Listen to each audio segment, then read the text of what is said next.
Ang running ay hindi lang para sa mga athletes. Para yan sa lahat. Lahat ng gusto maging fit and healthy, maaring busy ka sa trabaho. May mga busy moms, working dads, may mga business owners. Pero kadalasan, wala tayong time para sa running. In today's video, we are going to talk about how to balance running with work, family, and life in general. Karamihan, walang time na tumakbo. Kasi maraming responsibilities between work, may mga deadlines, no? May mga family responsibilities, may mga gawain, no? May mga chores, errands. At parang wala talaga, walang kaoras-oras para sa sarili. Tapos kapag nakikita mo yung mga ibang runners na nakakatakbo sila, nakakapag-exercise, tinatanong mo na lang sa sarili mo, parang saan nila nakukuha yung time? Or maaari, sinubukan mo na dati na mag-start na rin sa iyong running journey. Pero after a few days or a few weeks, talagang hindi kaya. Life gets in the way, ika nga. Kung ikaw yon, kung nakaka-relate ka sa mga sinabi ko, no, sasabihin ko na naman ito, hindi ka nag-iisa. So if you want to make running a part of your life, kahit sobrang busy pa, this video is for you. Kaya tapusin mo ang video na to at i-share mo na rin sa mga kakilala mo na gustong mag-exercise or tumakbo pero walang time. Sa mga hindi pala nakakakilala sa akin, my name is John Ray and I have over a decade na of experience in running. Personal lang din for fitness and health. I have run multiple half marathons and 8 full marathons. Tapos nagta-triathlon din ako. Nakatapos na ako ng 2 Ironman 70.3 triathlons. And ang passion ko is to help people na maging consistent sa running and to help beginners how to start. And actually, I am getting my certification as a certified running coach para naman talaga legit yung mga information na binibigay ko dito sa mga videos ko. Story time muna. Kasi napapag-usapan natin, busy nga, no? Walang time para tumakbo. Ganyan din kasi ako nung nagsisimula ako. Wala talagang time. Ang hirap isingit, no? Maraming trabaho, maraming deadlines. Tapos nagsisimula ako, sobrang hina ako. Hindi ako makatakbo ng 1 kilometer ng tuloy-tuloy. Tapos every time na magpaplano ako tumakbo, may mga mangyayari, di ba? Magkaka-emergency, may lakad, merong overtime. Tapos minsan umuulan. So ang hirap talaga maging consistent. Nakaka-relate ka ba? Pero na-realize ko 10 years ago na kapag gano'n na lang ako, kapag hinintay ko na hindi busy or perfect yung timing, naisip ko talaga hindi ako makakapag-start, hindi ako magiging consistent as a runner. Hindi ako magiging marathoner, di ba? Hindi ako magiging triathlete. So, ginamitan ko ng bagong approach. Instead of finding time, I make time para sa exercise and running. Unti-unti, naging consistent ako. Hindi naman araw-araw tumatakbo. Pero yung 10 minutes, no? Yung 10 minutes na pag-show up at pagiging consistent, nung tumagal, nag-improve talaga ako. At nakita ko yung growth sa akin. And slowly, it became part of my life. That's what I want to share with you today. Simple, real-life strategies to help you make running work for you. Kahit na sobrang busy mo pa. So, unang gagawin mo, no? Number 1, shift your mindset. Don't wait for the perfect time. Kasi walang gano'n, no? Walang perfect time, di ba? Let's start, di ba? Sabi nga ng Nike, just do it. Kasi yun talaga yung pinakamahalaga. We often say, wala pa akong time eh. Saka na lang, di ba? Or next week na lang ako mag-start ng aking running journey. Pero ang totoo niyan, time won't magically appear. Hindi yan basta-basta biglang dadami yung time mo, di ba? Bigla kang walang ginagawa. You have to choose to make running a priority. Running doesn't have to be long or perfect. It just have to be consistent. Sabi ko nga, yung habit, yan ang mahalaga. Pag naging habit mo na, maganda yan. Kasi magiging consistent ka talaga. So yung growth, makikita mo doon. Isipin mo, kung kaya mong manood ng Netflix ng 30 minutes or more than that pa nga, di ba? Or nanonood ka ng mga video sa TikTok, sa YouTube. Siguro naman, di ba, kaya mong tumakbo ng 15 minutes. It's not about finding time. It's about making it matter. Set your priorities. So, quick tip ko lang, no? Start with 10 minutes. Set a timer, di ba? Mag-jog ka lang or mag-walk sa labas.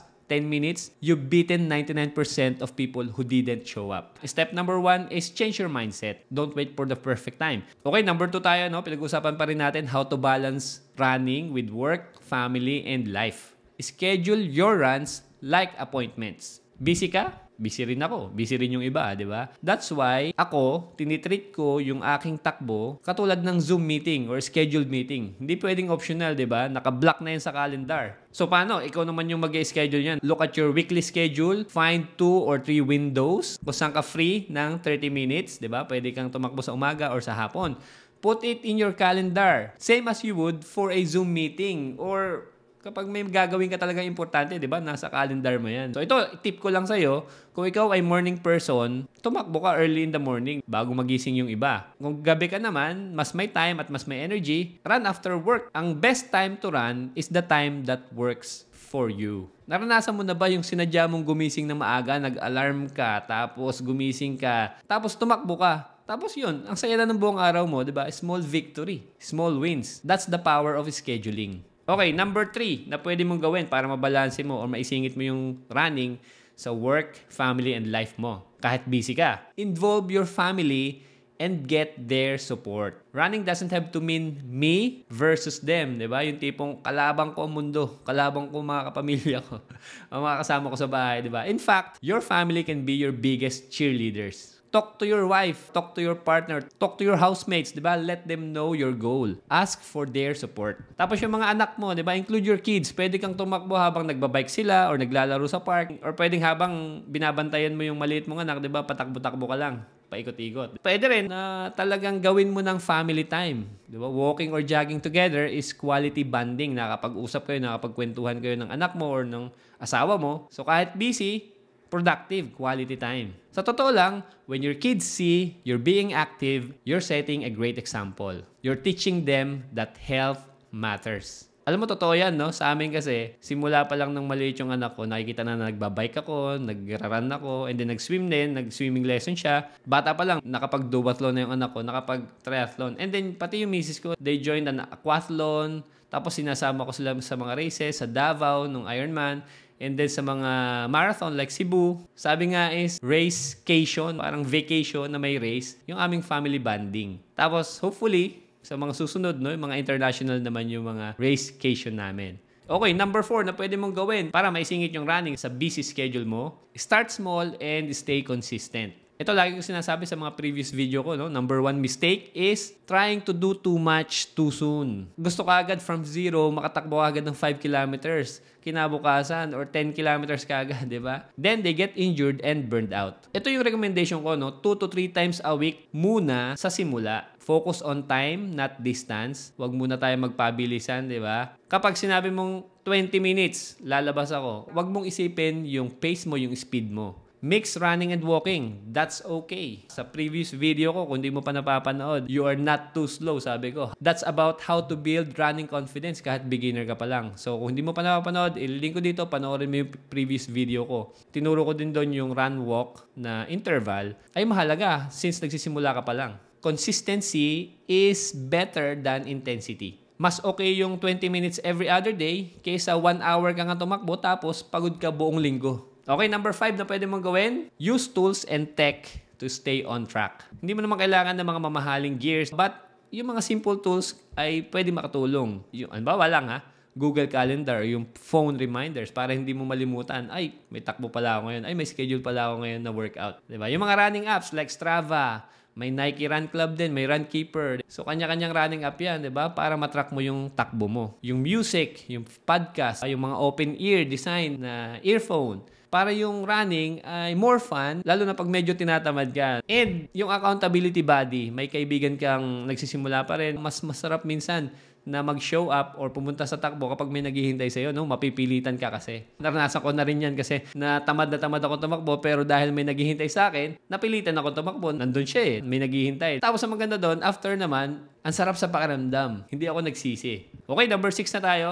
Prepare for life's disruptions. Kasi, mangyayari naman talaga yan. Sabi nga, no, life will get in the way. May sakit yung anak mo. Siyempre, hindi ka muna makakatakbo niyan. Priority natin, family, di ba?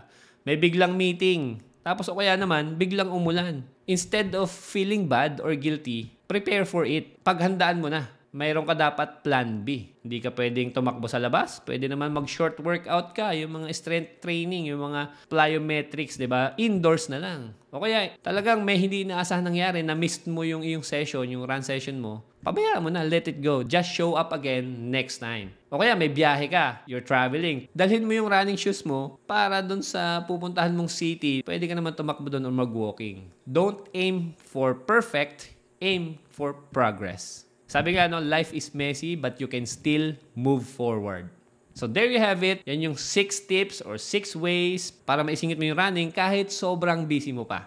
Okay, recap lang tayo, no? To balance running with work, family, and life, unang-una, shift your mindset. You don't need the perfect time. You just need to start. Tapos number 2, schedule it like a meeting. Make it non-negotiable. Tapos pangatlo naman, involve your family. Let them support and join you. Pang-apat, start small and be consistent. Yung progress ay mas mahalaga kaysa perfection. Number 5, use tools to stay motivated. Yung apps, alarms, accountability. Maganda yan. Makakatulong yan. Tapos number 6, prepare for life's interruptions and keep going anyway. Ito yung gusto kong gawin mo, no? After mo mapanood tong video na to. Hindi lang basta napanood mo tapos wala ka nang gagawin. Ito, gawin mo to. This week, mamili ka ng isang araw na talagang gagawin mo, tatakbo ka. Isa lang muna. Mark it in your calendar, isulat mo doon, ihanda mo na yung running shoes mo. Tell someone, di ba? Tell your wife. Tapos, gawin mo talaga na tatakbo ka sa araw na yon. Once you have done it, celebrate that win. Kasi you didn't just run. You choose to invest in your health, in your energy, and in your future. Malaking bagay yun. Napaka-powerful ng decision na yun. Don't wait for life to slow down. Learn to run through it. Ito, sasabihin ko sa iyo, no? You're not too busy. You just need a better system. At ngayon, meron ka na, no? Better system yan. If this video helped you in one way or another, pwede bang mag-comment ka sa comment section below? Ano yung biggest challenge? Bakit hindi ka makatakbo sa ngayon? O kaya sabihin mo, kailan yung plano mo tumakbo this week. Don't forget to subscribe if you want more tips, motivation, and real talk about running. At i-share mo na to sa mga kakilala mo na gusto talagang tumakbo. Tapos sasabihin nila, busy sila. Keep running. You're not alone in this journey. Pwede mo akong kontakin. If you need more help, you can contact me sa aking mga social media account at maaaring makatulong ko sa iyo. So, yun lang muna sa video na to. Thank you so much and see you in my next video.